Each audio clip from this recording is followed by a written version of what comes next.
to YouTube.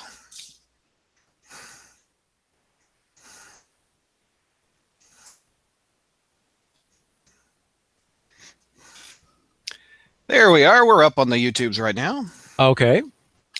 I don't think we have any viewers yet, but yeah, just because we will eventually. Mm-hmm.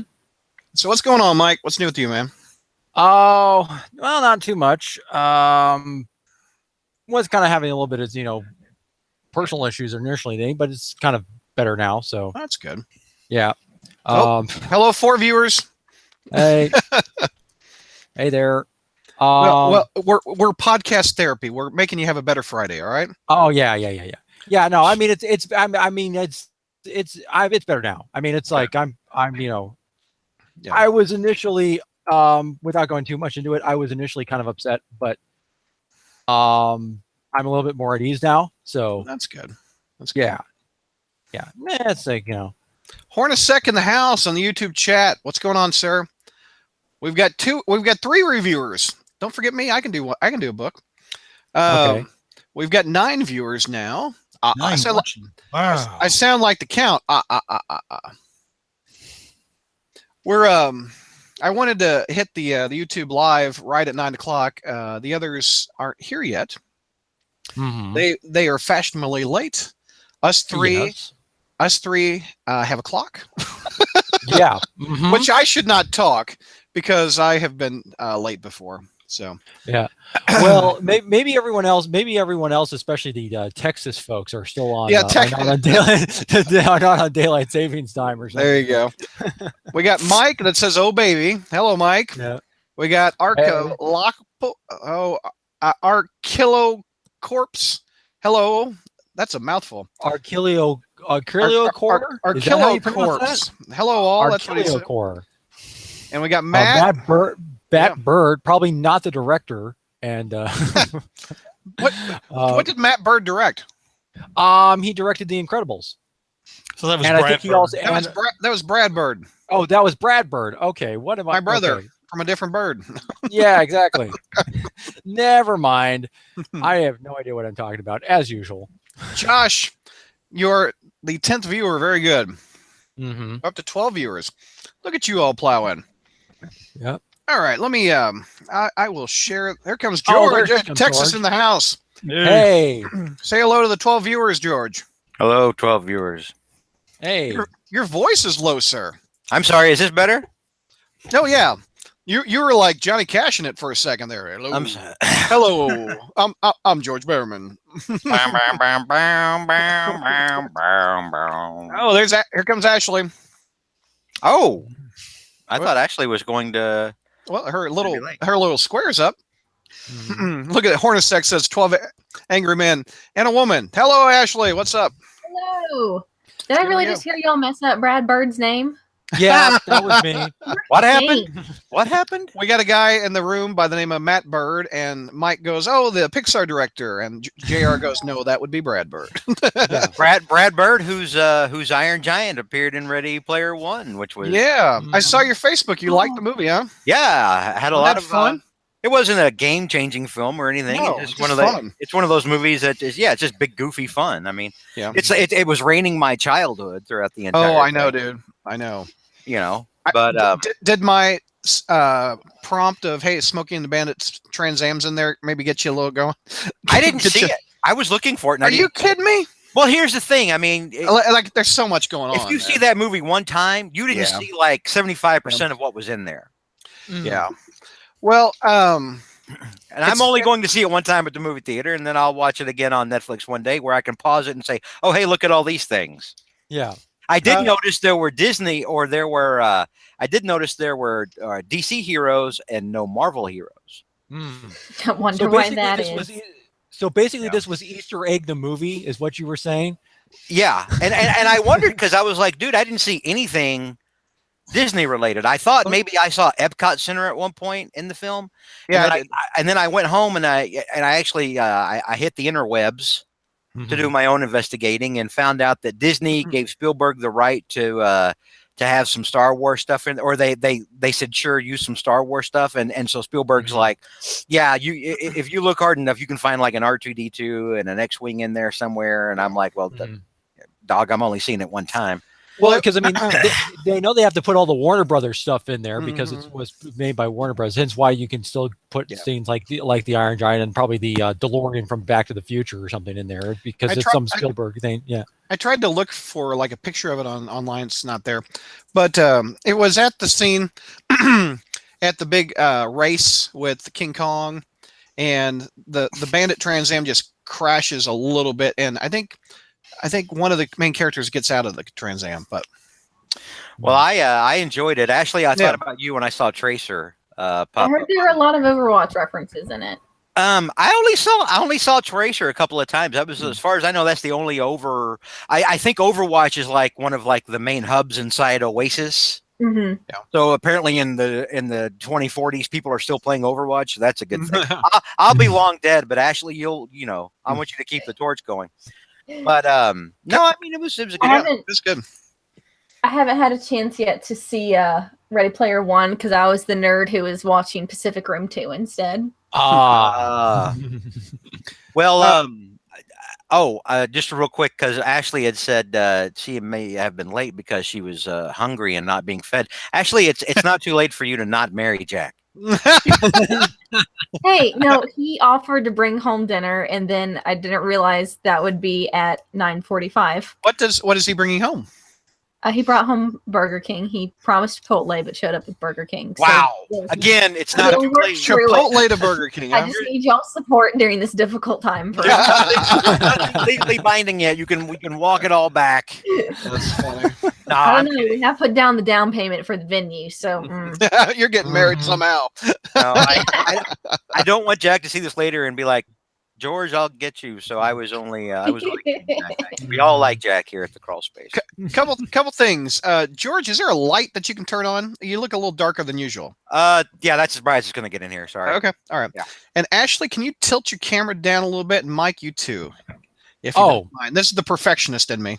Tilt the camera down. You have a little bit too much headroom. Oh, yeah, now you're better. You know how like Zach gets on, he's got you can see his eyes over like the top of like the screen, and then the rest of it's just ceiling and light. That's what you're talking about. Yeah. Okay, so you want me to do like this without the crown of my head going like here? This is the teacher in me. Eyes in the upper third.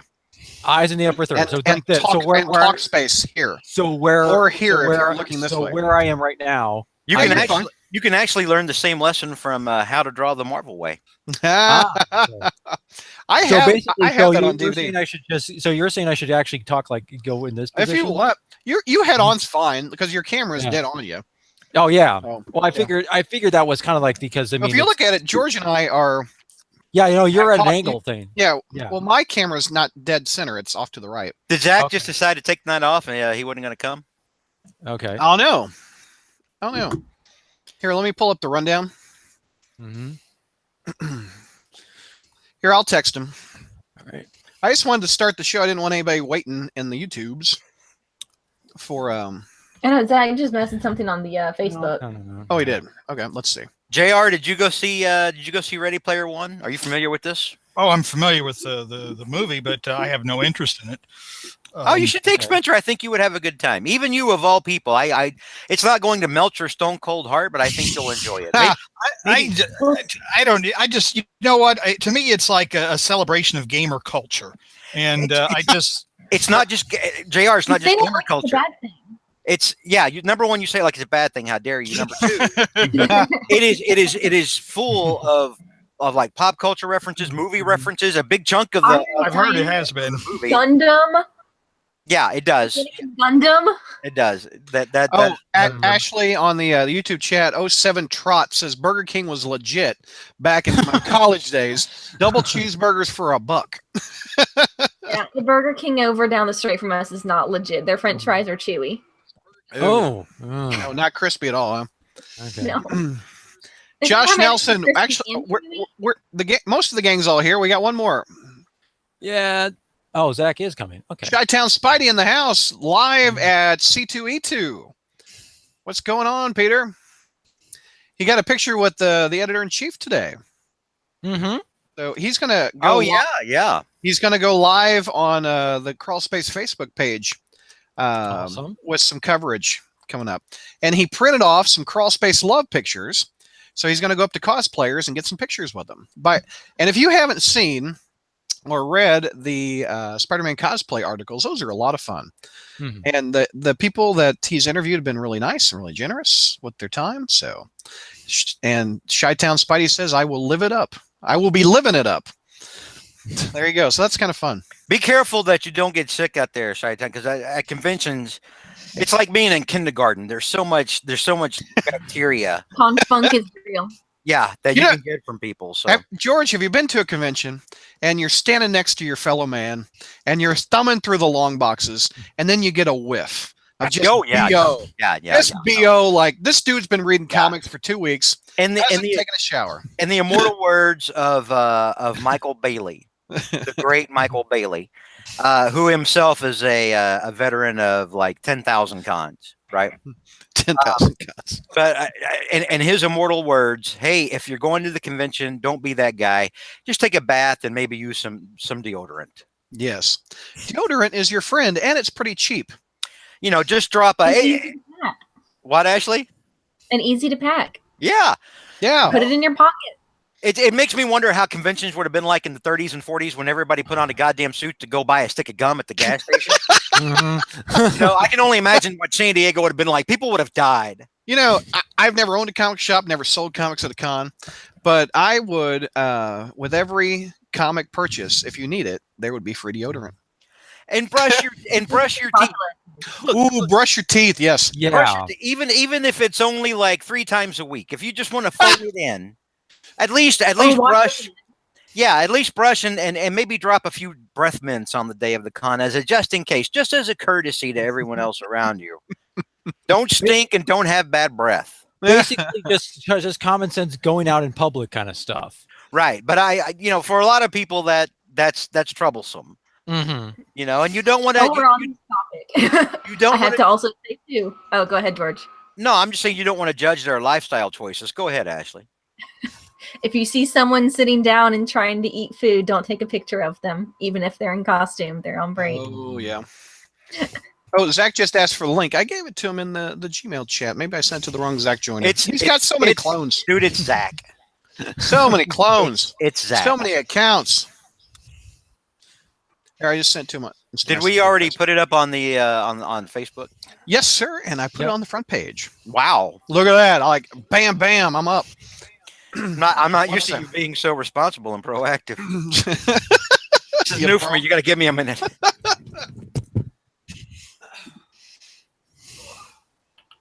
Puppy. Oh, Brad just disappeared. Oh boy. Well, that's disconcerting. Oh, there's Zach or Spider-Man, one or the other. We're not sure who he is. I leave for 30 seconds, and a man in a suit comes in. Yep. Zach, Looks like Ben. Tiger Woods Spider-Man. I The can't. one Spider-Man that was missing from Spider-Verse, Tiger Woods Spider-Man. Zach, if you're going to talk into your mic, can you pan your camera to the left or your right? Again, absolutely no sense of framing. No. But we're used to that. Here.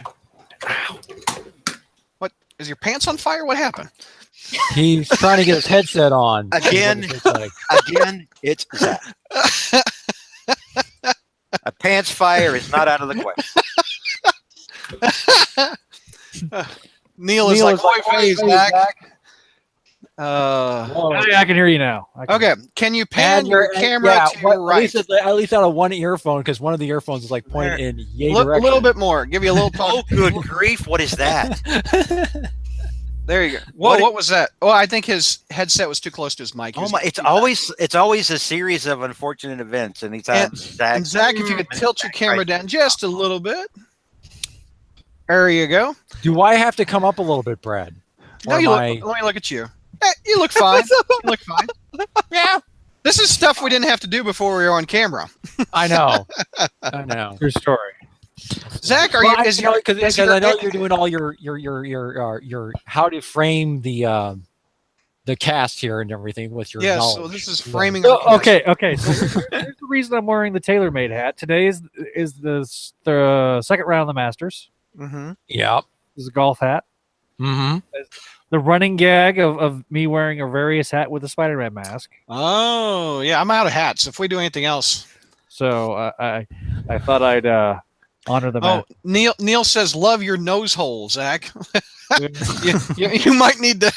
I might need those to breathe. That's exactly why I have them. I don't think I ever want to say that word again. Nose hole. Well, I just did. Okay. Nose hole. Okay. Is Artificial everybody? nostrils is what they are. Yeah. So this first show is ASM 798, which has JR doing it. ASM 301, which is Ashley, right? Wait, or if you, or I can ASM do, 301? We're starting with 6. Wait, here. 798. But you said ASM 301. I was like, well, hang on a second. It's going to be Peter Parker Spectacular Spider-Man 301. Sorry, Spec Spidey 301. I'm sorry. Raise your hand if you teach kids to read for a living. Oh, shut your nose hole. So Ashley, you got You want to 301, suffocate, Zach? and Zach, do you have 302? Is that how it works? I have 302. Yes. Okay, got it. Okay, and let me pull up the iTunes reviews because those are always entertaining. Mm-hmm. Is George going to be a fun sucker this month? As the question. No fun sucking.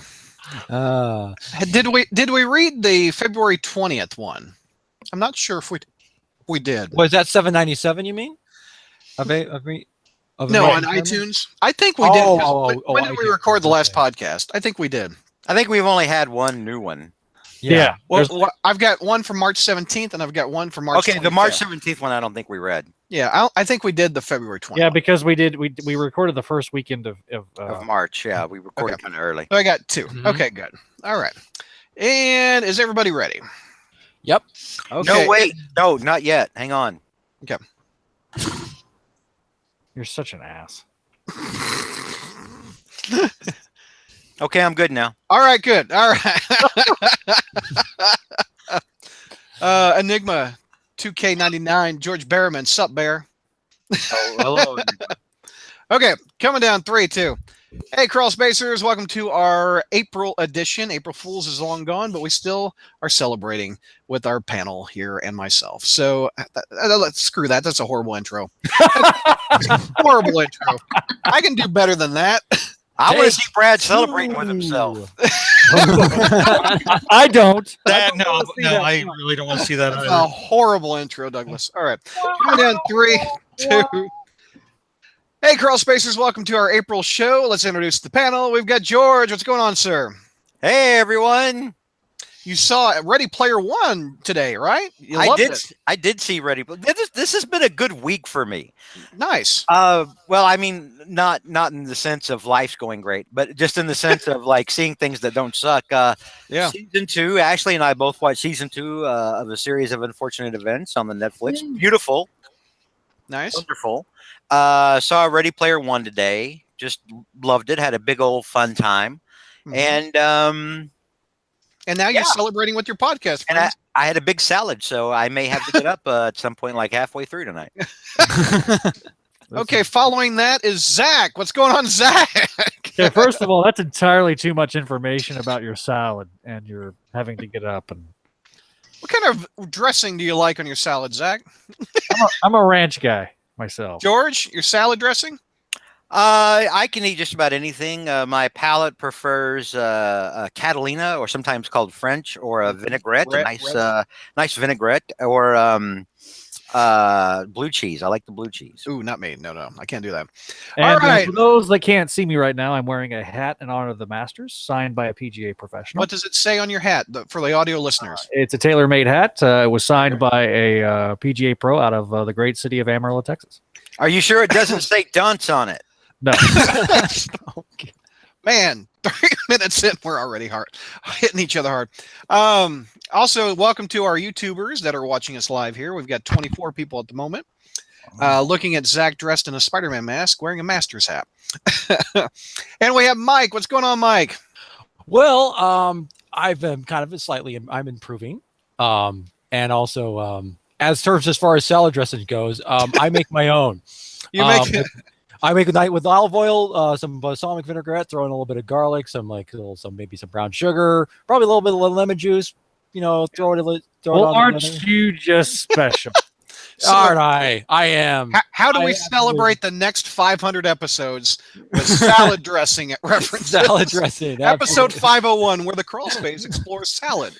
Yes, cooking with Spider-Man. We can do that, or cooking with clones. We can bake pastry goods when I do our clone cooking podcast. And we've got Ashley, who is a fan of Burger King. What's inside Or joke? at least I used to be. You used to I'm be. not a fan of one down the street. You're not going to have it your way anymore, huh? Feels Well, bad, man. for whoever wants their French fries chewy, I'm sure they can have it their way, but only their way. Here, I'm asking for everybody. the few out there, your voice has been heard. Your favorite salad dressing, Ashley. A bit of lemon juice and olive oil will do it for me. There you go. George, Jay. The other Sorry. George. The other George, JR. How do you like your salad? In a How blender? how can you confuse me with the other George because I have hair? No, With the other George. The other, there's only one damn George. There's two grumpy old men in this podcast. one's Walter Matthau, one's Jack Lemmon. JR, what's new with you, sir? Well, I got some sticker shock this week. I'm sure that you all can relate to this, so that's why I'm freely sharing it with you. But my life insurance costs just went up dramatically because I turned 55 years old this year. I know that you all have been through it and can help counsel me through these times. So, Dude. You should have called me. I would have probably got you a better rate. Sorry. I did recently receive a certificate saying that I was eligible to request life insurance. Mm-hmm. So I'm sure that's a milestone of some kind. No, Yeah. that's a scam. But I have a certificate. You and I will Signs everything. we'll need to talk off air. That's funny. All right, that was the weirdest intro of all time with the salad. So let's get to iTunes reviews before we get to our 3 issues that we're going to tackle. I just noticed a crap load of empty beer bottles. Pardon me for just a moment, kids. It's a beautiful day in the neighborhood. Well, wait It's a minute, George. You might beautiful day still in the need them neighborhood. when we read the Spectacular Spider-Man issue. If They're empty. you sure one of them isn't a ranch bottle? Okay. Chucky 76. By the way, speaking of Chucky, I'm going off. They've started a Kickstarter. And Oh God Almighty, Dan! No, for $500, you can have a screen accurate replica of Chucky. no. Brad, Tempted. In a box, in the yellow box. You have a daughter and a mortgage. And you have a website to pay for. Come on, I know. But priorities, man. oh, Chucky, see, this is what you made me think of. Chucky 76 on March 17th. Subject title: My favorite podcast, smiley face. 5 out of 5 stars. Quote: This is my favorite podcast, and it makes the drive to work better. So funny, yet very educated and informational on Spider-Man topics. Love to listen, but how do I know when you will be recording so I can try to watch live on YouTube? Well, Chucky, we're live now. Been listening. Actually, you can find that on the front page and also on our Facebook page. I had this a week out, warning people, or telling people, or warning people that we'd be live. So that's how you can find it. So Chucky says he's been listening for a couple years now, and sad to hear some leave, but Ashley has been a great addition. I would agree. There you go, Ashley. No. I'm a fellow female fan of the podcast. There you go. Chucky is a girl, i.e. I didn't notice that. Wow. Yeah. A girl listens to this show? She does, and she has good taste, and she likes Ashley, so that's good. Keep up the good work. Don't let the negative reviews bring you down. People just like to complain. I would agree, Chucky. I love to complain. Yeah. Complain. All right. Tyrome 94 on March 25th, 2018. Subject title: Sick and Tired of Negativity. Oh. They must be talking about George. Nope. 5 out of 5 stars. It's a twist. I've written a review about this podcast before, but listening to your recent episode made me have to write another review. People keep saying these guys are negative. To be honest, I've never listened to a more real group of not only Spider-Man fans, but comic book fans. People seem to listen to one review on a single issue and immediately rage quit and write up a negative review. I like that word, rage quit. I've been a listener since the Superior Spider-Man saga, and I've listened to all kinds of reviews, positive, negative, and everything in between. These guys and gals just tell it how it is, and currently The Amazing Spider-Man is a big pile of heaping garbage. Below, I've listed a list of things better than the current Amazing Spider-Man title. Number 1, hot garbage. Number 2, dumpster fires. Number 3, drinking bleach. Number 4, death. Number 5, the list goes on, folks.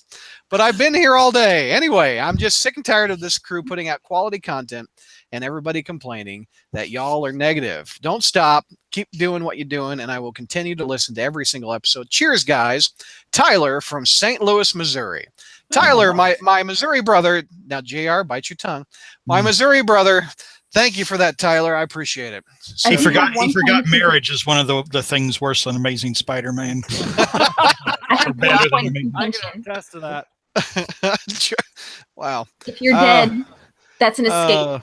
Sorry, Ashley. If you would like to leave a review on iTunes, please do so. There's a link on the front page of SpidermanCrawlspace.com with a big old iTunes button. You click it, it opens it up, and that's where you can write your iTunes review. Okay, we have It's All Goblin All episode. JR, are you excited? 3 issues with a goblin in it. Well, partially. I'm about 66.66% excited because one of them was trash. But yeah. By the way, Josh Nelson says JR should chat with Mephisto. So actually, I have. I mean, on my wedding day, the damn devil won't take her. The devil won't take her. Oh, we're gonna hear about that one on iTunes. I saw him. Yeah, I saw Mephisto at my wedding. He gave the bride away. Oh, We're definitely going to hear about that one. Wow. All right. Enough about salad dressings and Mephistos and the devils. Let's get on with 798 of Amazing Spider-Man with JR. Take it through. Take me through. All right. We start the story at that great metropolitan newspaper, the Daily Bugle. And Peter Parker, in his position as science editor, a job he'll probably lose come 802 or whatever, because Nick Spencer will go back to basics.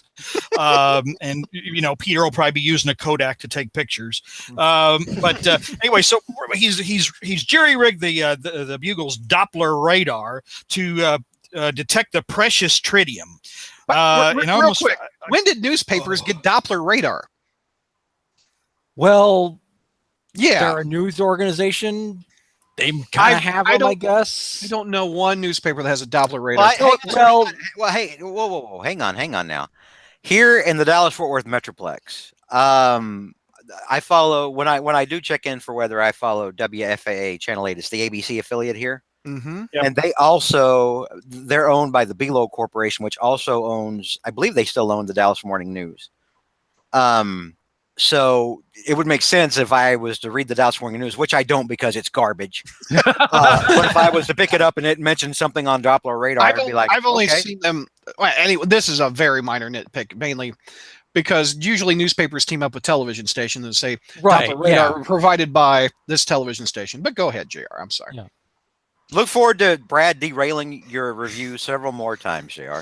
Well, it used to do it with toys, and now he just kind of does it with blubbering. So anyway, so we're back at the offices of the Daily Bugle, and Peter is tracking the precious tritium, which was a plot, as you remember, was a plot device in that incredibly stupid Spider-Man Annual number 42, and became a plot device again when Phil Urich stole it from Alchemex, and it's all a ripoff from a plot device from the first Spider-Man 2 movie. So anyway, there we go. The problem is the radar showing the tritium is coming directly to the Bugle offices, but Peter said, no, that can't be true. That can't be true. My spider sense will be going off, and then we get right to the action.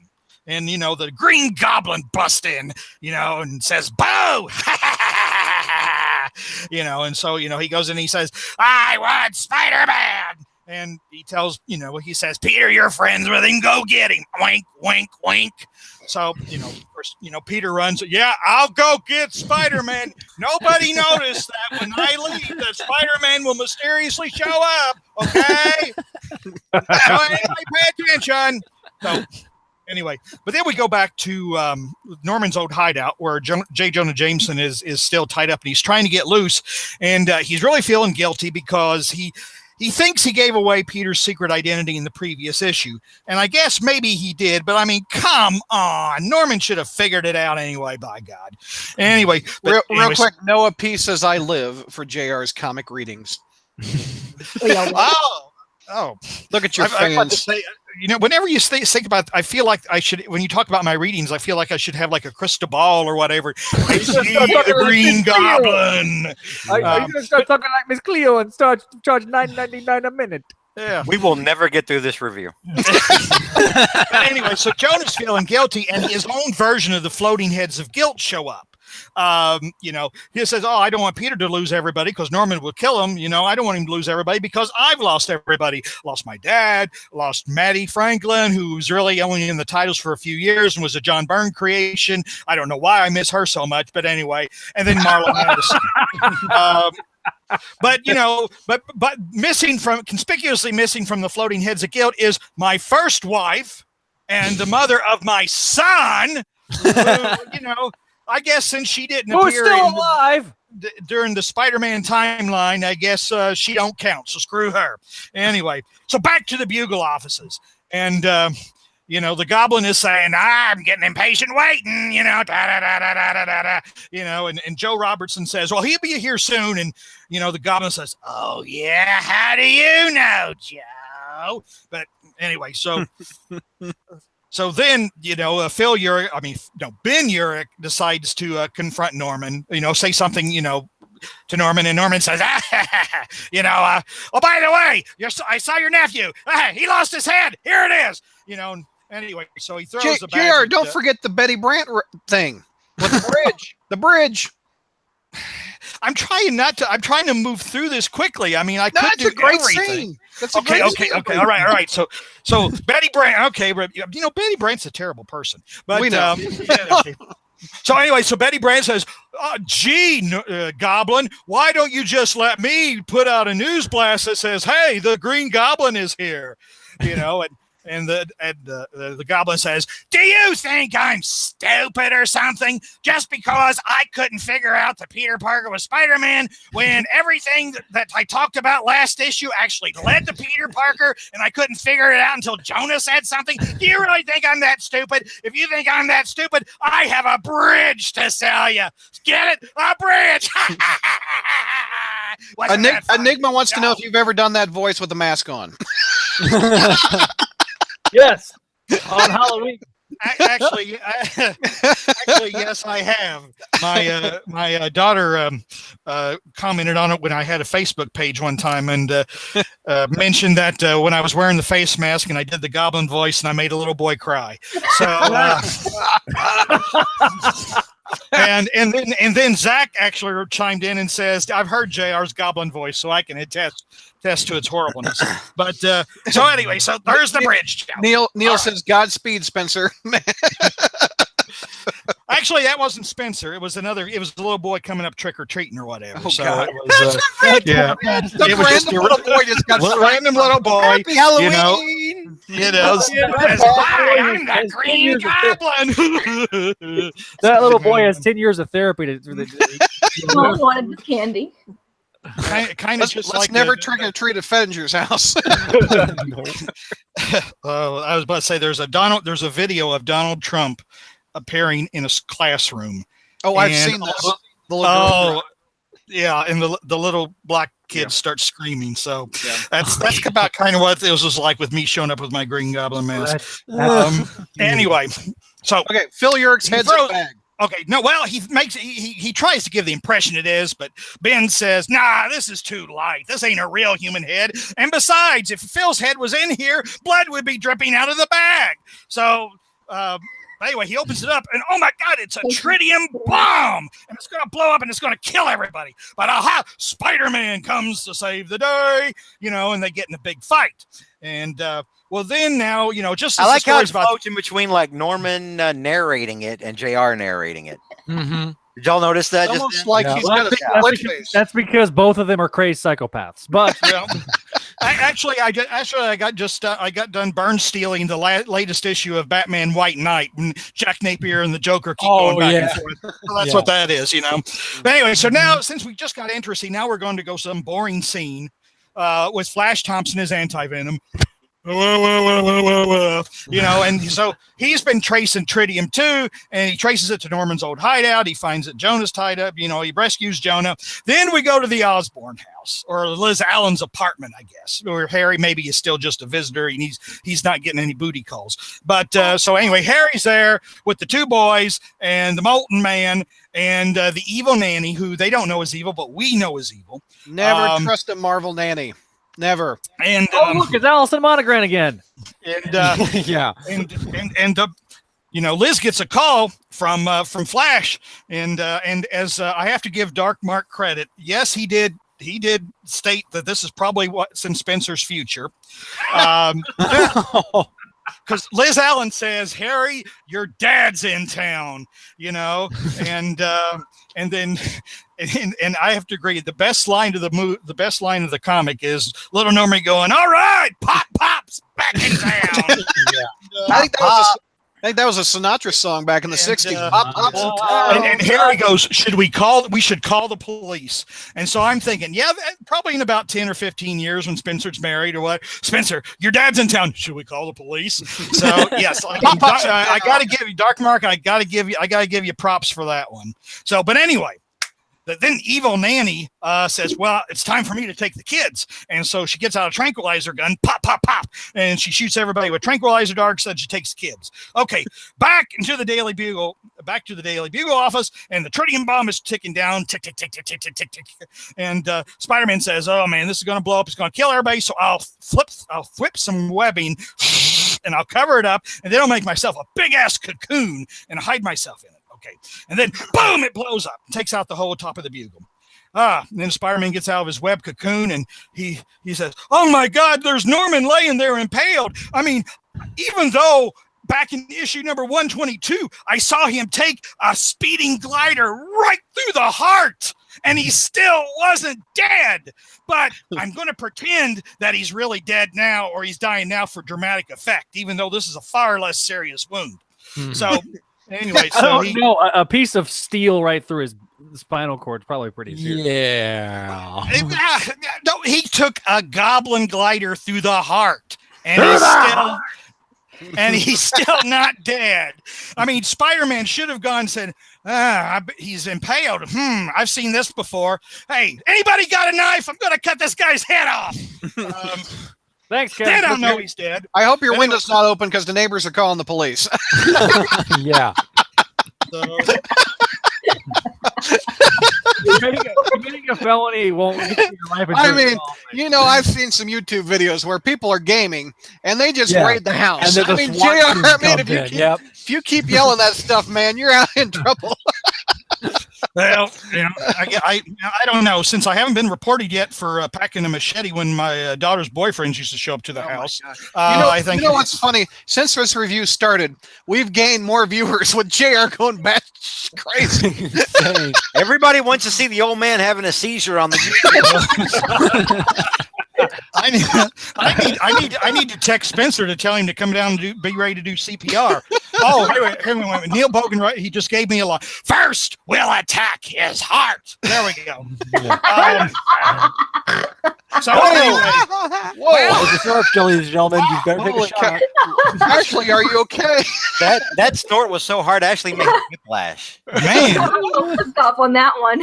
I think some computer screens cracked after that one. Holy, That was funny. We felt that here in Texas. Yeah.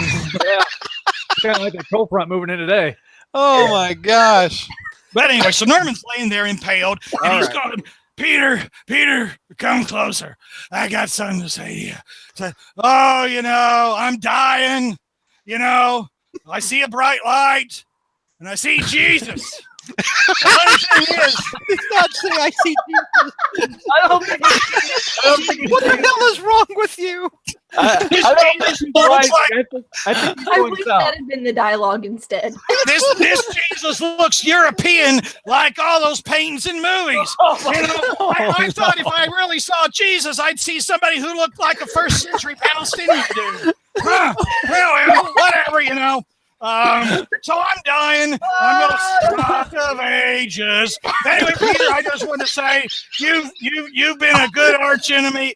I'm gonna miss you. And I love you, man.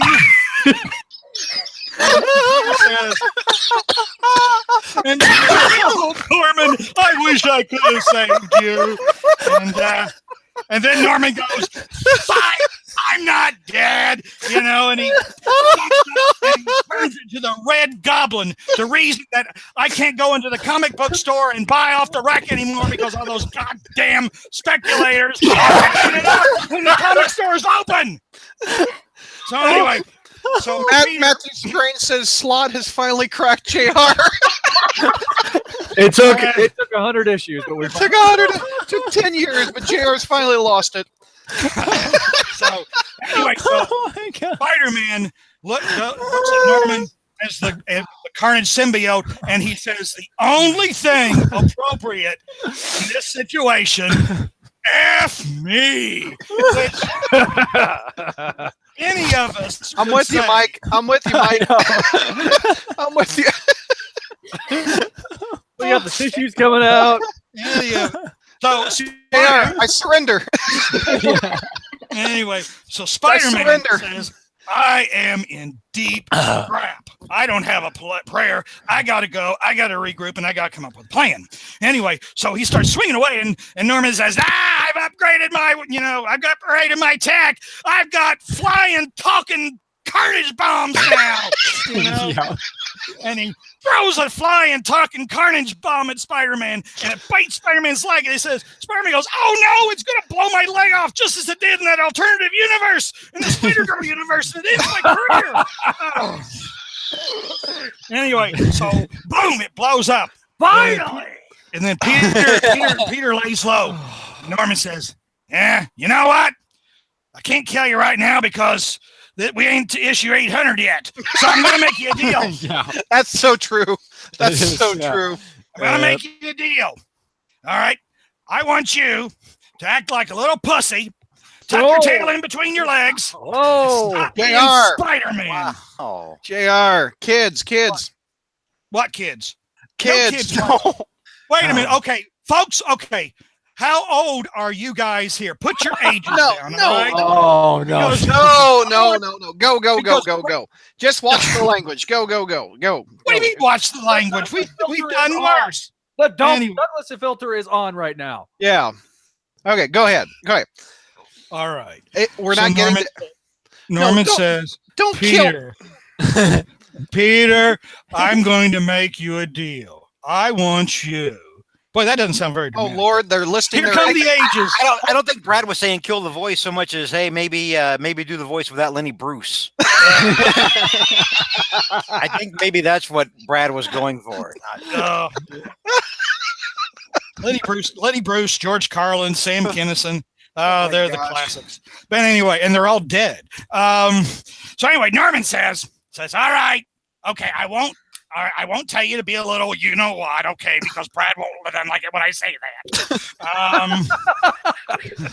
Oh my gosh. You know, I want you to give up being Spider-Man. All right. And I want you to just cower in fear for the rest of your life. Or 2 issues. And if you climb up one more wall or swing on one more web, I'm going to kill everybody you care about. And I'm going to kill them in really great, cool, evil ways. Anyway, I'm going to rip their intestines out, and I'm going to string them all over the city. And then I'm going to take their skulls. And anyway, so I'm going to eat soup out of them. I'm going to make a salad with them and put their dressing on top. Yeah. Made by Mike. Oh gosh. Made by Mike. Yep. With some nice little cranberry. With some nice little Okay, cranberry. Stop. McNulty's own. Recipe. McNulty's own. Norman says, "So Peter, give me a sign, and it better not be the middle finger either." And, so then, Peter, puts his Spider-Man shirt on a flagpole, set us on fire, and Norman is happy. And then Norman flies off with a ha ha ha ha ha, and Peter's saying, "All right, okay, so I'm beat. All right, I'm sitting here cowering in fear, bleeding to death, hoping that I don't lose my leg like I did in the Spider-Girl universe. but Norman, you made a big mistake."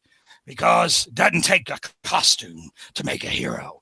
The man in Spider-Man is still here, and his name is Peter Parker, and he's gonna come and kick your ass. This week on WrestleMania. Hopefully, the Spider-Man and Spider-Man Homecoming was reading that. Yeah. It doesn't take a costume to make me, although I need to go kiss Tony Stark's ass until they give me like a cool. We couldn't my go back. an episode without it, could we? JR Matthew Strange says it's sad it takes an elderly man to make Slot's storytelling infinitely more interesting. Wait a minute. What elderly man? There's an elderly man here? JR, you just What reached the your hell? target. You just reached your target heart rate for like the decade. Yeah. All right. JR is getting younger the more goblin stories he gets. Okay, so you just gave an epic Orson Welles reading of that book. What would you give this book for a grade, JR? Well, I gave it a B. Good for you. Good for you. Let's see, Zach. A minus. Mike. I'm giving it a B as well. Ashley. Oh, I can't hear Ashley. Ashley. Hold up a hand signal to show me the grade. Is it Sign an language. A? Desperately Is it trying a to talk B? to Is it a C? It's a C minus. Okay. We're doing charades on the podcast now. All right, George, what would you give it? plug your microphone back in. George, what? No. Oh, no. George is an A? No, that's a D, isn't it? Oh, Yeah. no, that's an A. George gave it an A. No, I didn't. Hot dog. He gave it an A. No, I did not. I gave it. No. Nope, you gave it an A. That's an I gave A. it an A. A D would I'm be telling like you what this. I gave it, Or and I that's more gave like a it a P. D.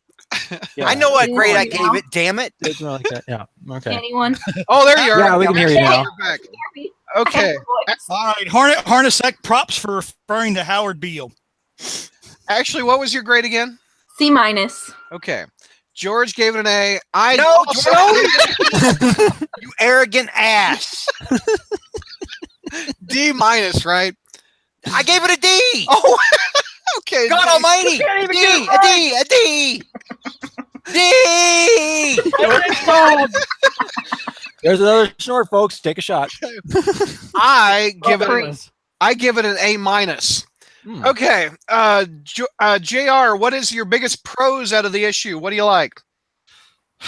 Well, I mean, it was an intense issue. I mean, Norman was badass. Told some, typical supervillain jokes, corny supervillain jokes. And he has the hero on the run, like, he should at the early stages of the game. But fortunately, our hero is, kind of comes to it at the end, and and swears that he's going to come back for round 2, which our hero should do.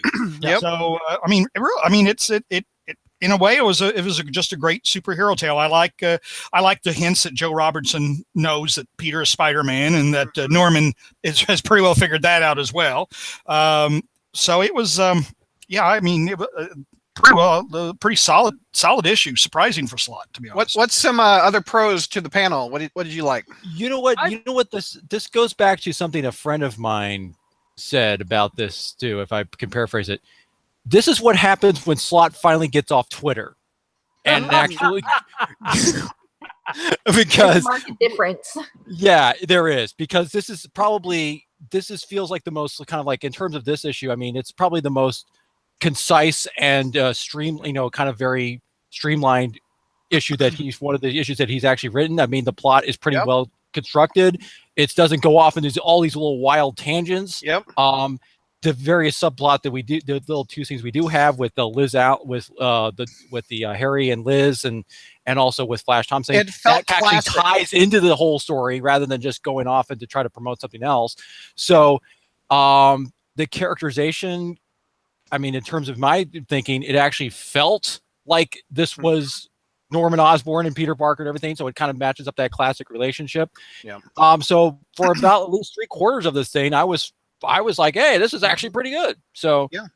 Didn't it feel like a classic Spider-Man story? Yeah, exactly. I think that was kind of the idea. That was kind of the idea that Slott was definitely going for, and then he tries to do a little, flip it at the end. What will our negative iTunes reviews people think of us being so positive about this? Are they going to write a review and say, "Hey, we were wrong"? No, they won't. So another pro. Ashley, what did you like about it? I like the ending a lot more than I thought. It was kind of a bit of a refresher on the Spider-Man No More. I like the idea of what he says is like the, time to kind of focus on the man in Spider-Man, and at least I like that. For my my experience, I haven't ever seen him kind of using Peter Parker. It sounds like he's gonna kind of almost go undercover as Peter Parker to kind of do some legwork as Spider-Man. And we've never, at least I've never really seen that before, where he, instead of Peter Parker being the away from the superhero part of his life, kind of bringing that in and using it to his advantage. So I'm interested in that turn. I think it was a neat twist. Zach, big pros out of you. Yeah, I think I'm going to echo some of them that's already been said. This felt like a Spider-Man story for the first time in a long time. Yes. You strip away all the superfluous bullcrap. You strip away the Spider-Man needing to have his ass saved. Yep. However, we may get that next issue from the cover. So yeah, but but at the end of the day, this felt like a Spider-Man was driving the plot of the story. Yes. Norman was driving the plot of the story as it should be. It's one of the final line reminded me a lot of Spider-Man 75. Where what was that line? The line was this was never about the Green Goblin and Spider-Man. This was always about Norman and Peter Parker. Yeah. And that's where that personal rivalry comes in. The fact is, I like that Peter didn't overreact to the fact that Norman acknowledges that it's Parker. He just was like, okay, he knows I'm Spider-Man. Okay, cool. And that's got to be one of your biggest pros, JR, is Norman knowing. Because look how much better character he is when he knows. He actually feels like he's being written correctly. Yeah. Yeah, it's true. I just, the thing is, I'm afraid they're going to make more of a plot point of Jonah telling him than it merits. I mean, yeah. I don't know. Norman just should have figured it out. I mean, he didn't need Jonah. That's there are a few little things, and we'll touch on when we touch about cons. But there's still a few little hints here and there that Slott doesn't completely get Norman. Right. So, George, what you didn't give it an F, so you've gone up. So it goes up from an F to a D because if you look on that page with Jonah and the heads of guilt. We finally get to see what Jonah's O-face looks like. Why am I going back to look at this? And so that's something Don't do it to yourself, Brad. Yeah. You can never unsee it again. Yeah. Yeah, I can't. Yeah, the Lindeman's kind of a little can get a little wonky when in terms of faces, even though it's kind of, why does Robbie in the very last Robbie panel? Why does Robbie look like why does his head look like a lumpy potato? Yeah, it's sometimes it's fake. Yeah, because sometimes the faces are really good, and sometimes they just they're almost like blanks or something. It just George, besides the Osborn or the Jameson face, what did you like about it? No, the artwork was good. Yeah. Did you like this Norman being crazy and going after Peter like old school? No, because I've seen people do Norman crazy and do it better. And and I've said this before, and JR just touched on it a minute ago. I really don't think Slott understands Norman at all. His dialogue just isn't a good fit for Norman. Like when Norman's talking to Betty and he's like, a bridge to sell you. Ha, get it, bridge? And I'm like, yes, dude, seriously, we get it. Yeah. Believe me, we get it. Stop. See, that line, I don't know if I liked it or not. Oh, you like it. I probably do like it. JR, do you like that line? You made me go back and read it. I was going to skip over it. I must have liked it in order for you to repeat it. Do you like that line? I think I do, but you know Norman's voice better than I do. I have mixed feelings about it. Same here.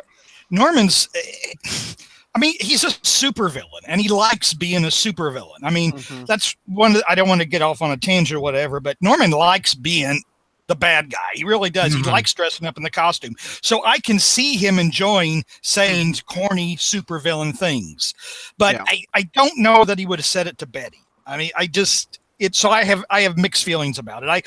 I understand George's reluctance to embrace it. Well, here's a question for some of you, for JR though. I mean, being that you are our Green Goblin aficionado, could part of this be due to the Carnage symbiote influencing Norman's mind? Well, and making him even more crazy than usual. His id is on overload. Yeah, crazy.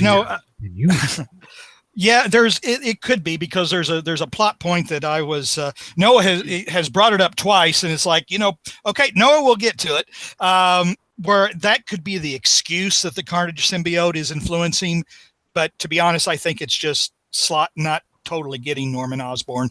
Okay, fair enough. I mean, somebody could say, oh yeah, it's a Carnage symbiote, and but no, I think it's more Slott. Yeah. Can I also make another comment? The fact that we've got the classic Green Goblin costume in this. Oh yeah, that's a big pro. That's good to see. Awesome. And I mean that opening panel where he busts in and that was actually. Well, that's the thing though. We have it until we don't, and then just that ridiculous, G-damn Carnage thing. Oh, and this is why I can't really fully get behind this issue. This isn't a Peter versus Norman story. This is a Peter versus Norman versus Goblin versus Spider-Man versus Carnage versus Flash versus Venom. There's a whole bunch of crap in here that, frankly, don't forget the nanny. The story down. Oh, and the nanny, and the nanny too. Next time, Liz Allen, hire Squirrel Girl. Fran Drescher is in the issue. Oh my God. Oh gosh. Brutal. What? Let's go cons. Biggest con, JR, out of the book for you. Biggest con is when Norman / Goblin / Carnage says, Peter, I've never been interested in the man. Only the spider has gotten in my way. And that is no. That is a big. That's why it's not an A. That's why I gave it a complete drop, because that it became personal when Norman found out that Spider-Man was the guy living in an apartment he was paying for with his own son. Well, it harkens back to that Jenkins story too, when they're just exhausted and they're sitting side by side and they're talking about how That is the difference, like, for example, between Norman and even Dr. Octopus. That line is more of a Doc Ock line. Yeah. Okay, I know you're Peter Parker. That adds some background to it, but I've always fought Spider-Man all these years, where Norman, it's personal. It's Norman and Peter. They have an entirely disparate perspectives, points of view, how they deal with tragedy in their lives. It's them. This was a big, if Slott is truly, if he truly thinks that that's what Norman thinks, then he's got Norman wrong. So that would be my big con. And going off of that point, that ending part, that's where I mentioned about the 3/4 thing. When it got to that part about with Norman basically saying, "Oh, I'm going to let you go if you do this," it's like, and that to me just reeked of a cop out. It's just like JR was joking about, oh, we have to have the 2 more issues. We have to wait till 800. Yeah. And the other thing is too, Peter's leg should have been blown off. I know they want to try because, and I know and it's pretty clear what Slott's doing. He's going to have it so that, he needs to have it so that he needs Flash. Help. He needs Flash will heal his leg with his anti-venom powers. And maybe that will contribute to something we will talk about later in the news segment of the podcast. And also, I'm sure I'm not alone, and I'm saying going off of something that George hinted at, I really don't like that Red Goblin look at all, especially that with those white eyebrows. that he's got to make it look like it is yeah. ridiculous. It is. It's a ridiculous design. It is just ugly looking, ugly design. We all praise the art except for that, huh? I think Ashley liked it. Ashley, were you? No, it looks like a bearded dragon or something. I'm like, what the heck is this? There's too much going on. Tail thing for some reason, and maybe I guess maybe that's why they decided Slot to try to throw in the devil's bargain because he looks like a devil or something. But it's just like, it's just a lot of devils in Spider-Man. Yeah, because devil's bargains never work with Spider-Man. Yeah, all right. Yeah. Some other cons. Biggest George, you had the lowest grade. What's your biggest con? This fight is shit. I'm sorry, but like they throw a couple of punches and a bomb goes off. And then he flies off, huh? If we were to cover this on Friday Night Fights, the intro would be longer than the actual fight. The salad dressing talk. I mean, I don't expect it to be well written because it's Slot. I grant you that. That's a given. Mm-hmm. But if you're going to have the Green Goblin and Spider-Man, especially if you're going to put the Green Goblin back in his original suit before you replace it with that thrice damned god awful Carnage thing. Yeah. If you're going to have that, at least have some good action in it. Imagine what John Romita Jr. could have done with something like that. Mm-hmm. He could have gone. We could have half that issue could have been a fight. Yeah. Stuart Immonen is capable of writing a great fight scene. It's just he is. It's just the script wasn't good. I mean, the script wasn't a high enough caliber for it. To me, the having the interlude in the middle of the fight, interlude in the middle of the fight to do all the B and the C plot. Really, you're right, George. It really detracts from what should have been the focus of the issue, which was the fight. Yeah, it killed the momentum that was being built with the first several pages of the issue. Are you talking the whole Flash thing killed the momentum? Yeah, well the Flash and the stupid nanny thing, and it's like, no, like you could have had just the first Jonah scene, and you could have completely put that at the end of the issue, and have your cliffhanger be the kids being taken away. Oh yeah, the pacing. That's not a bad call. The pacing is what one of my favorite things of Spider-Man is. There's multiple levels.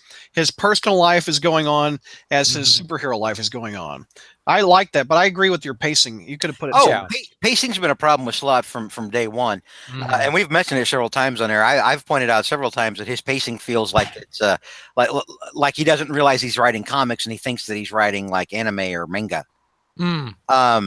And yeah, so that's always it's always been another like just poor mark on his record for writing. Any other cons before we move on? I really hated him how quickly he just ran away out of the fight. Yeah, you have this real big bad that you fought, and I can get him running away because he's more powerful than he expected, but just kind of like the panic reaction. I'm like, well, hang on there, Yeah. You've dealt with Norman before. You've dealt with symbiotes before. Why are you know what to do here. This isn't a good enough reason to just cut and run. That and the fact that I feel like Spider-Man, if he was up against that powerful of a threat, would feel, responsibility, kind of the character's hallmark there for, okay, well, if I run away and just leave him on his own, then he's going to hurt people, like innocent people or people that I care about. But there's really kind of no inner concerns where that's regarding that. Yeah. And he pretty much just runs away at the first chance he gets. So that put a real foul taste in my mouth. My counterpoint to that is that Peter would have. I feel it's natural for Peter to have the reaction to regroup momentarily. No, it's natural for Slotch Peter. Slotch Peter has run away more times than I can count. Yeah. Well, even I think even during the Carnage Cosmic arc, Peter had to regroup. But of course, in both cases, that was the big end reveal. That's a very symmetrical storyline, far better written.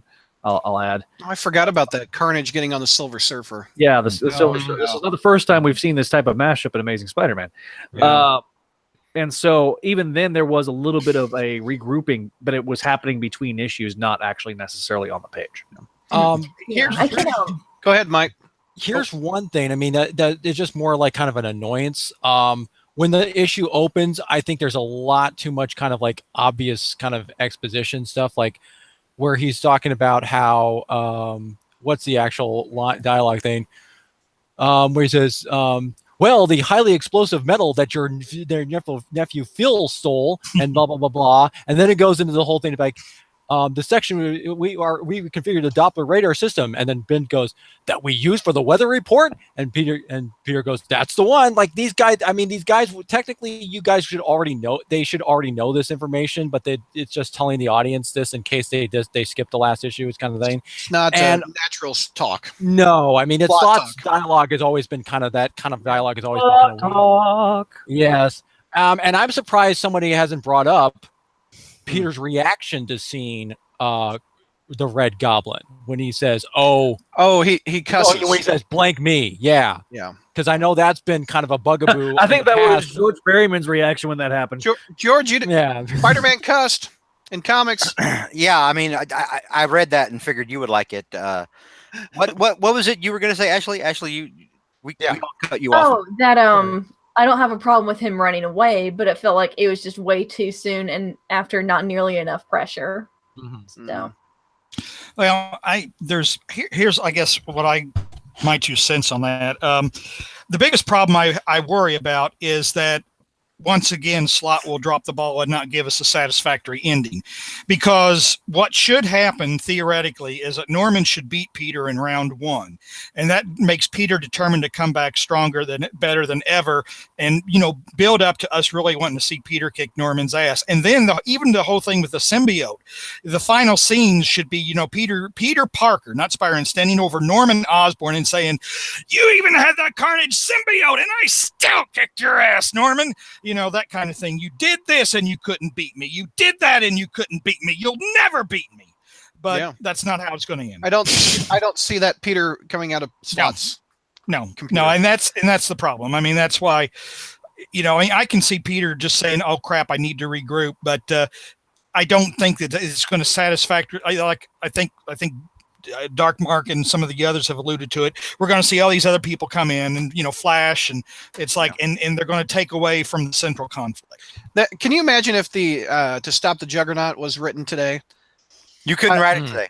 Yeah, I mean that was Spider-Man versus one villain. The stuff he pulled that would off, be 6 issues. The stuff he pulled off against Juggernaut, the stuff he pulled off against Firelord, the stuff he pulled off routinely with the X-Men for decades, all that's been thrown out the window now for this for Iron Man Jr. and for Slott's run away and let other people help you fight your fights. Yeah, I hate that. But hey, that's what the character is now. I mean, Marvel has spent the last 10 years making the character that. Every time I see anything with the Infinity War in it, I'm nothing but reminded of that. Yeah. When you see Spider-Man in that again in a laughably bad costume. With the stuff Tony Stark gave him, because he's nothing without Tony Stark. Give me a effing break. Yeah. All right, I think that's a good ending point. Unless anybody had a final comment about that issue. I actually do have some predictions about where the story is going to go. Where's it going to go? Where's it going to go? We're going to save that for the news segment. Oh, okay, that's fine. So stay tuned. All right, the next issue that we're talking about is Spec 301. Ashley, you've got this one. Take me through this one. I have no idea how I can come close to doing a bowling act on after. Actually, I'll tell you this much: we expect voices.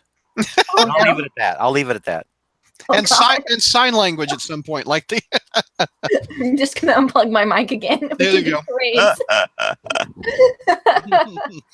Well, anyway, so last issue. This actually is the start of a new arc called Amazing Fantasy Part 1, where we're going back to the past with Spider-Man's early days. So, last issue saw Peter, J. Jonah Jameson, and Teresa Parker having gone back to the past thanks to Dr. Doom sending them back. And as far as they don't quite know it yet, but he made it so that they aren't going, well, they're going to have a hard time getting back at least. We open with a teenage Spidey who looks suspiciously conveniently like Tom Holland swinging back home to Queens, talking about how Aunt May is going to kill him. He climbs back through the window to find, surprise, his future self, his boss, and a throwaway character who has somehow managed to cling around for however many issues, sitting in his room. We have some awkward introductions. They kind of explain what's going on, and we have this beautiful awkward moment where J. Jonah Jameson just kind of stares into the ether as he confronts the fact that he tried to have arrested and killed this teenage kid. That was cool. It was great. I love it. I love the whole. That was good. So anyway, they explain that they're there to capture the Tinkerer, who's responsible for the whole Vidomi invasion in the present. Before things get too weird, President Peter explains that it's okay because that they're meeting like this because they're conveniently in an alternate timeline and everything's okay and they don't have to worry about messing up their future at all. Yay. So with that out of the way, while Teresa and J. Jonah Jameson do some investigating, the two Peters decide that they're just going to enjoy the next 2 weeks they have until the Tinkerer is supposed to make his scheduled appearance, which is great, and I like where it goes, but first, I'm a little confused. Why can't they just go straight to when he actually appears? We kind of have this whole unnecessary little spread of time, but okay, time travel. And then 2, why isn't Spider-Man doing any of the detective work with Teresa and J. Jonah Jameson? I guess he really just wants to kind of pal around with his younger self, which I can't blame him. So back to the story. The two Petes have decided to go and run through their rogue gallery and inflict some major chaos. Well, past Peter hasn't met most of these people, but he's largely out of the loop, but he decides to play along anyways. So President Peter particularly enjoys having the edge of however many years over his supervillains. And they have this really great banter that I love with Doc Ock. That he says, "Oh, neither want to," like prisons are like people, neither want to hold you. And then we have Tom Holland Peter say, "Oh, is that why you made all those extra arms?" I love it. So meanwhile, they stop Doc Ock from breaking out of prison. Meanwhile, J. Jonah Jameson and Teresa decide to split up as Jonah does his own digging at the Bugle. He finds some time to speak with his past self in private and try and talk him out of all the horrible mistakes he'll make in the future. But it seems like his past self is still really stuck on getting the biggest scoop that he can and printing as many issues of the Bugle as he can. So, but before leaving, he drops just an "oh, by the way," as he's out the door, drops that, "Oh yeah, that freelance photographer who worked for you, Peter, is Spider-Man, and he just lost his uncle, and he's just a kid going through a tough time. You should go easy on him." Yeah. So that was a fun but kind of touching moment. Yeah. So then we go back to the Spider-Man, and they've just thwarted Green Goblin. This is probably my favorite moment in this issue. Just they have him webbed up, and Peter just goes over to him, absolutely no craps given, yanks off the mask, and is like, "Hey, this is actually Norman Osborn," and completely exposes him and ruins his life. And they're off to go after Mysterio next. But it appears that his arrest has really driven Norman off the deep end, and he vows that Norman is now dead, leaving only the Goblin as he escapes. As we're wrapping up, we see Teresa Parker going into a diner somewhere where she meets with the boss, who... Hasselhoff Fury! The original Nick Fury, yeah. Thanks for the reveal there. But, her boss from the CIA that she's been talking about is actually the original Nick Fury. So she fills him in on the whole time travel thing and drops that she might actually be the daughter of Richard and Mary Parker. And that has been teased and teased for a long time. Yep. Ugh. And I don't care. Yeah, I don't either. I don't care about anything with this character. Yeah. Everything is bland. Yeah. I don't care. So, Ashley, what's your grade on issue 301 of Spec? 301 got a B+ out of me. B+. Okay. Zach, what would you give it as a grade? B+. B+. Mike, what would your grade be? Probably about like maybe a B or B- kind of thing. That's all right. JR, what's your grade? It had Norman in it. It had Norman in it, but frankly, I think this was closer to D territory. Okay. For me, yeah, there are a lot of things I didn't like about this. And George, I don't think you read Spec, do you? No, I don't read that crap. Okay. I'll give it a B-. Cigarette in the Ashley, what's your pros out of it? Yeah, this would actually be closer to an A. Well, I mean, it's already close to an A. It'd actually be an A for me if it weren't for those two plot contrivances I brought up with why are we doing this? But I just had so much fun watching them do it. I liked a lot of the banter. There are some lines I got a good few laughs out of me, and I was just generally enjoying it. I like kind of we're going back and emulating the older style with the art and everything, and kind of the framing. I really like J. Jonah Jameson meeting himself, and they're kind of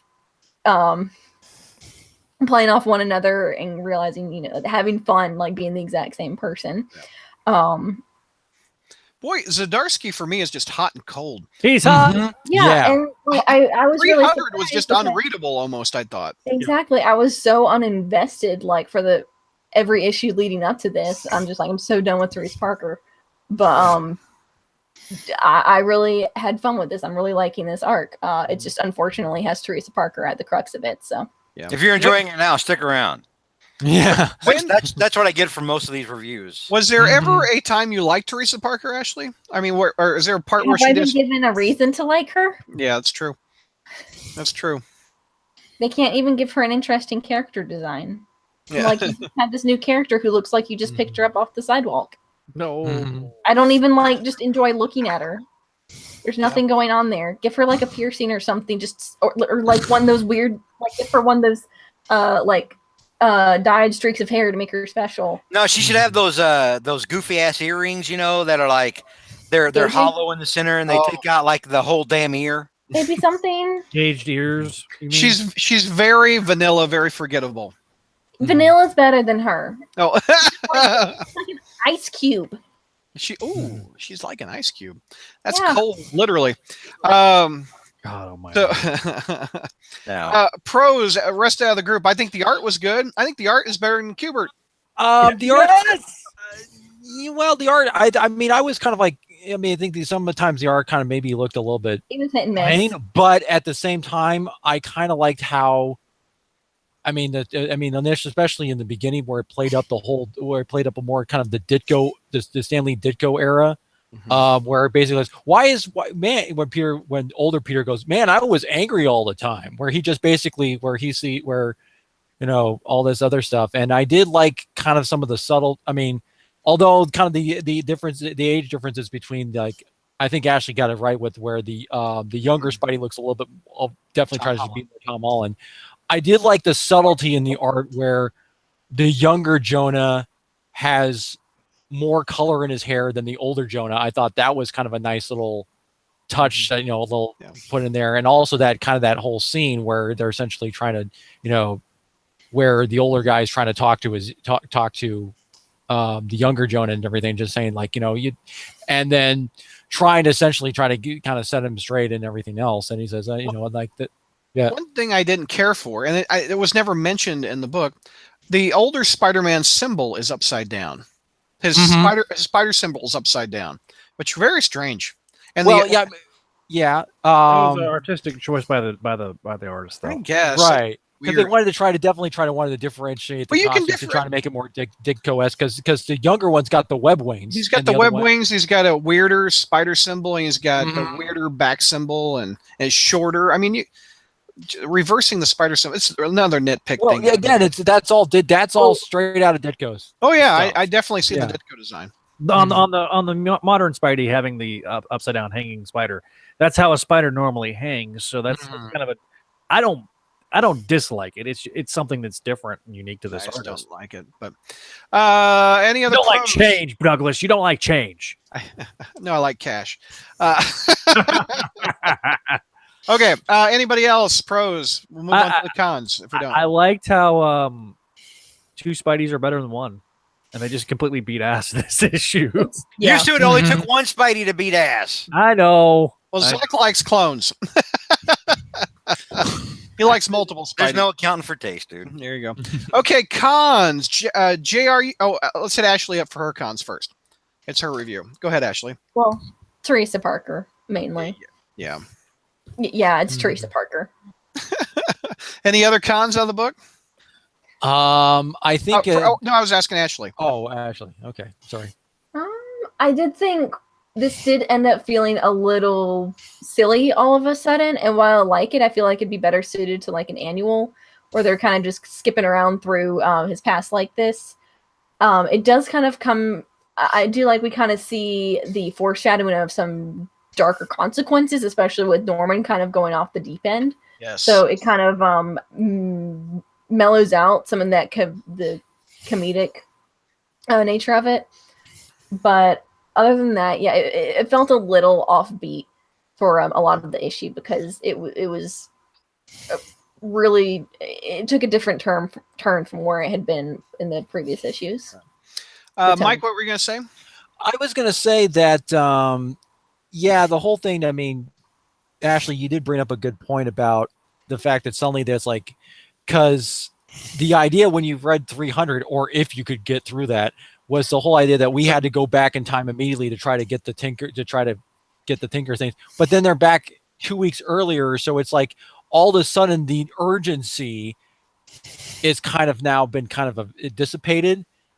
As also the fact that, and also there's the idea that, it doesn't matter what we do because this is an alternate past, so we can interact with ourselves, we can change the past and everything, and it's not going to affect the future and everything.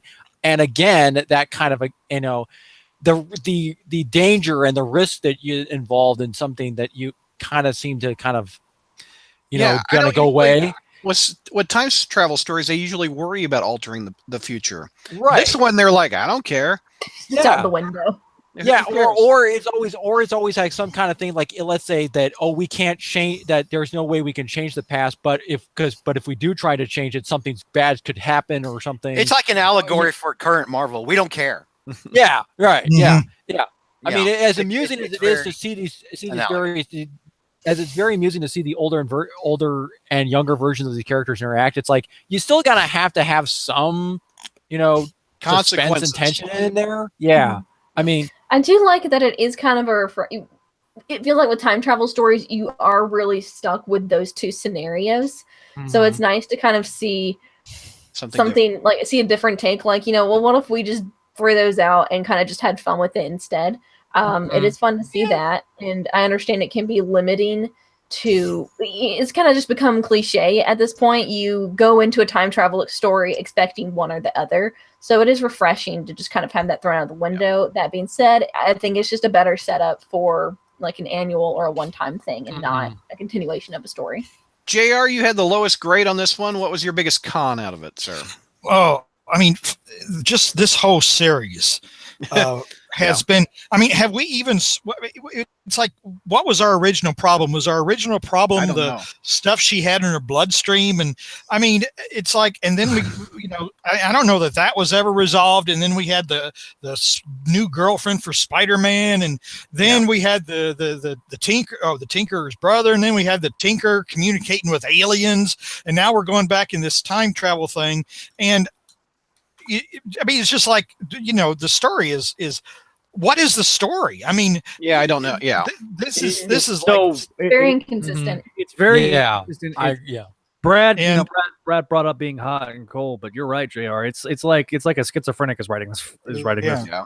I mean, the initial plot should have been wrapped up, and we should be on like a different arc. I mean, this is like the same story, just going. It's like somebody who can't, who keeps going to graduate school because he don't want to graduate. It's like, well, I don't have an ending for the story, so I'll just keep throwing this in and this in and this in until I figure out.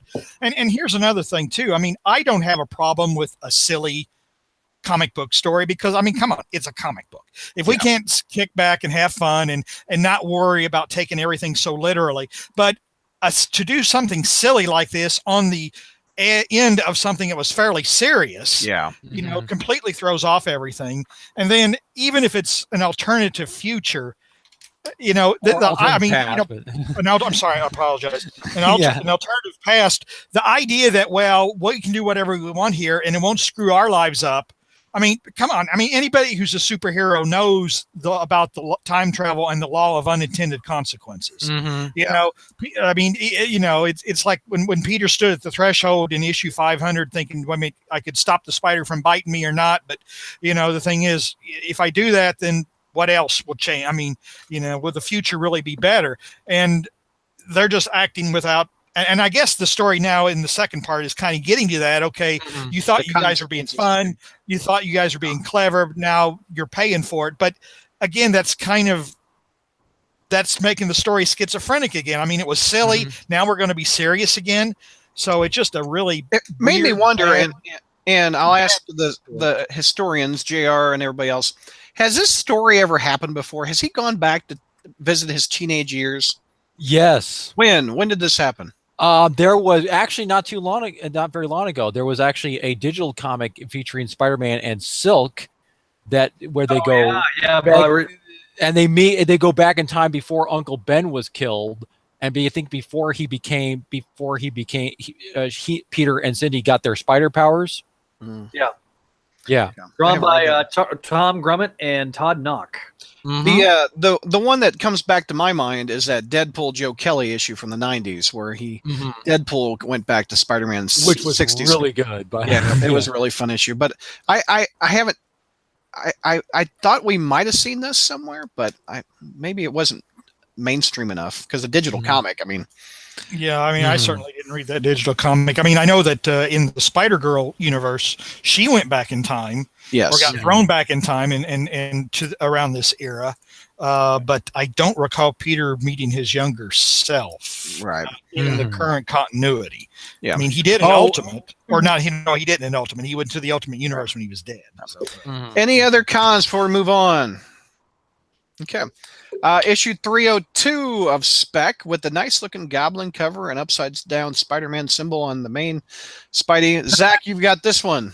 All right. Amazing Spider-Man number 302. Nope. Spec. Wow. Had one job. Peter Parker, the Spectacular Spider-Man number 302, written by Chip Zdarsky. Joe Quinones is the penciler. Inker is Joe Rivera.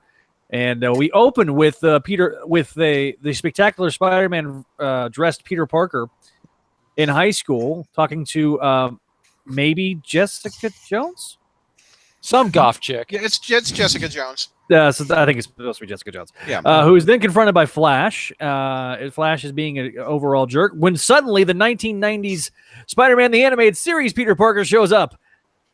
As Uncle John look at that shirt. Oh, yeah. That is straight up 90s Spider-Man. Oh, that's so funny. I didn't notice that. And if you click on the links I put in the chat. You were the only one. I was not the only one, thank you. I mean, Brad was the only one. Oh, okay. JR noticed it. I didn't notice it. That's funny. Also, if you click on the TV Tropes link that I posted in the chat window, you can see that I'm not lying when it comes to the Teenage Spidey being the Spectacular Spider-Man version of Spidey. Yes, because we all thought you were lying. Sticking out of his shirt. I didn't see the tag. I looked for it. Not. I looked for the tag. Oh my god. Everything else was right though. I hate that tag. That was a you blame Cheeks on that.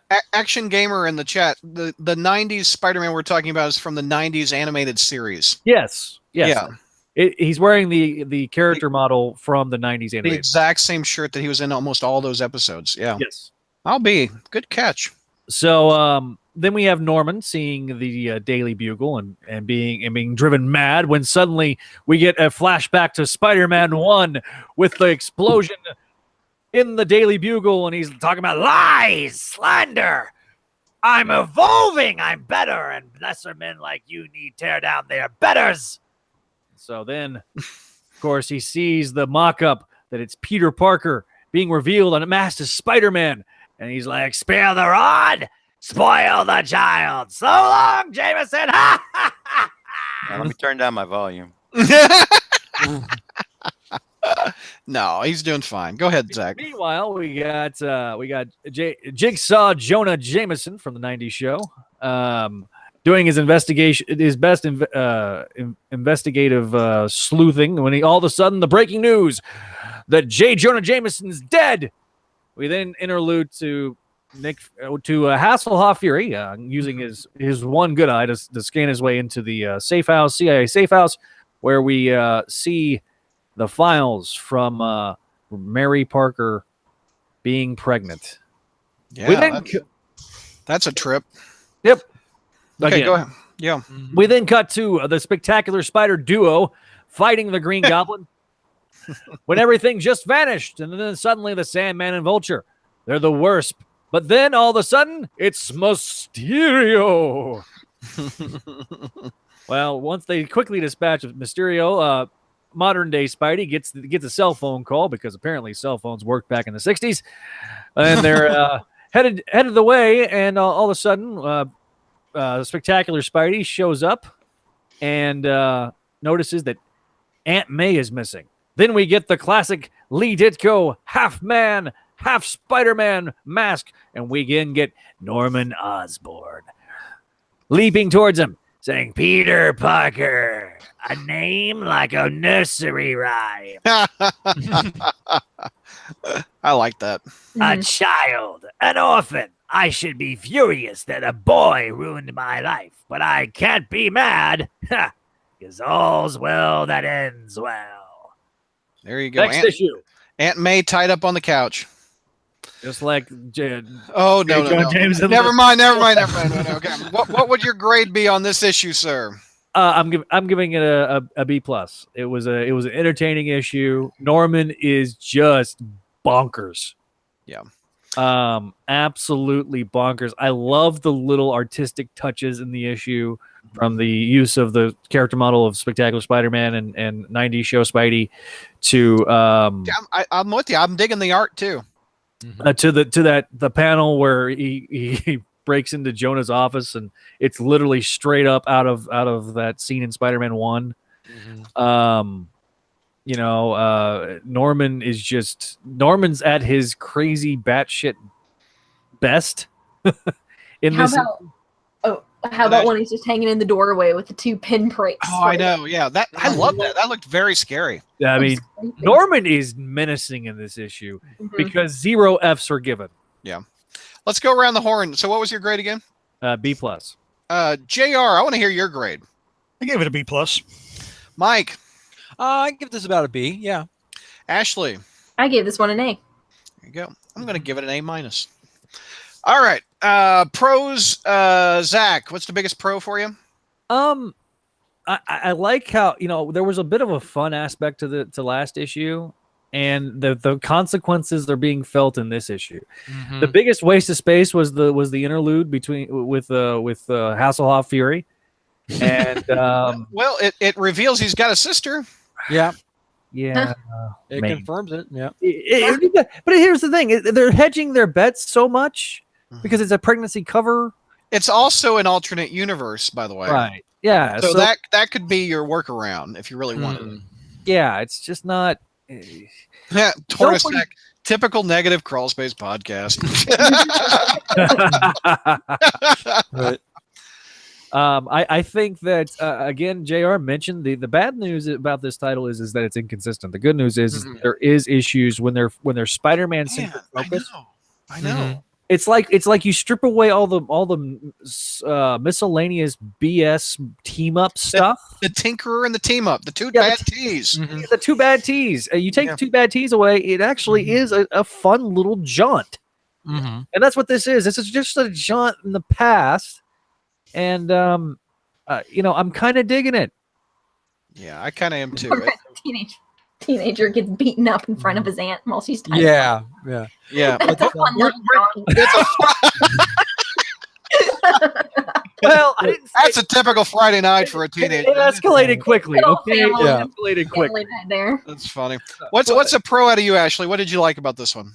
I think it really assuaged a lot of the little, I was a little bit shaky on the previous issue, but this issue delivered and repaired a lot of those concerns and kind of actually went somewhere with them. I like for example, I was talking about with 301, it was really silly in some moments, but we did see where they're kind of setting up, and I was really happy to see that, those had some darker consequences, like, Peter just hilariously just exposing Norman. Knows who you are now, and you're gonna be locked away for the rest of your life, and that actually pushes him off the deep end. So we can still have these silly moments, but with these realistic consequences, and it's taking the story in kind of a fun direction. JR, what was your biggest jaunt direction? But fun jaunt. JR, what's your biggest pro to this? This was crazy Norman, dude. I think Norman was written really well. Yes, he was written well and he was drawn well. Yes, it was a very, very classic feel to it. And there are actually a couple of panels that he reminded me of, like the late actor Darren McGavin. And I'm thinking, I think he could have done, Norman from Bewitched. 50, 40. No, Darren McGavin, Kolchak. Oh, the Night dad Stalker. from Cole, the dad from Christmas Story. Yeah. Okay, got it. When got he it. was younger, and McGavin had kind of that hair. Well, nobody has Norman hair, but the kind of the red receding hair. But I just felt the Goblin was done really well this time.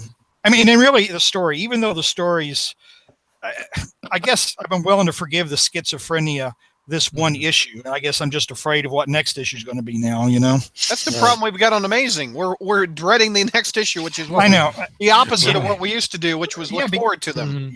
Yeah, because I mean, with the previous one, like we know how Slott ends up his stories, and they usually disappoint.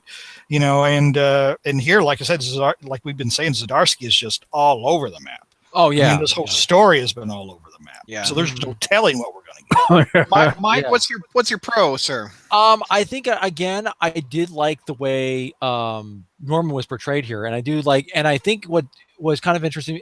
This goes back to my earlier point. I kind of wish that this wasn't just an alternate pass in a way, because I do like how the idea that we are addressing the consequences of Peter and Jonah's and meddling here, thinking, oh, we can fix by thinking that they can fix things. It actually kind of accelerates and exacerbates things, like it makes things actually worse.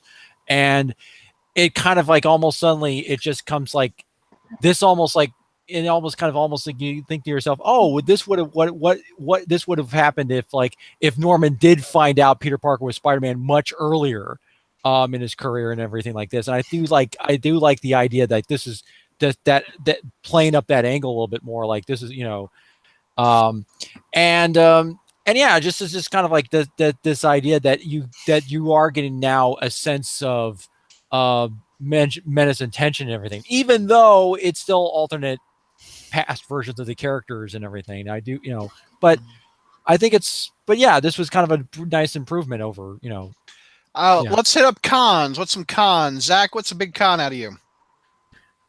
The inconsistency between issue to issue is a con for me. Yeah. It's such a roller coaster ride, and not in the good way. Because the shift in tone, I mean, yes, it's kind of a fun jaunt, but at the same time, I'm like, I have some issues. Yeah. We've got some back issues too. Any other cons? Oh, you want to go? Ashley, go ahead. I do not care that Teresa Parker is his sister. I do not care. I have not cared from issue 1. First of all, it's just like one of the most major cliches you can do, to have the main character have a long lost relative. I mean, that's something even in fan fiction is just scoffed at as a major cliche. But when you have that happen in fanfic, typically that character's a Mary Sue. Teresa Parker is not even a Mary Sue. There is just nothing about her. And to try and make her more interesting, they make her a secret agent, which, hello, even more cliche. They just keep throwing layer after layer after layer, just trying to find something that will stick. But she is just toilet paper. I would rather be sitting here eating toilet paper. I would be getting more out of it than reading this character. There is nothing interesting or engaging or anything that I want to learn about her that will make me care. They go with this cliche right out the bat, and they don't really try anything to make you care about her. I'm done. Like I think Teresa Parker is Ashley's version of Carly Cooper for George. I mean, those two characters you two despise. Mm-hmm.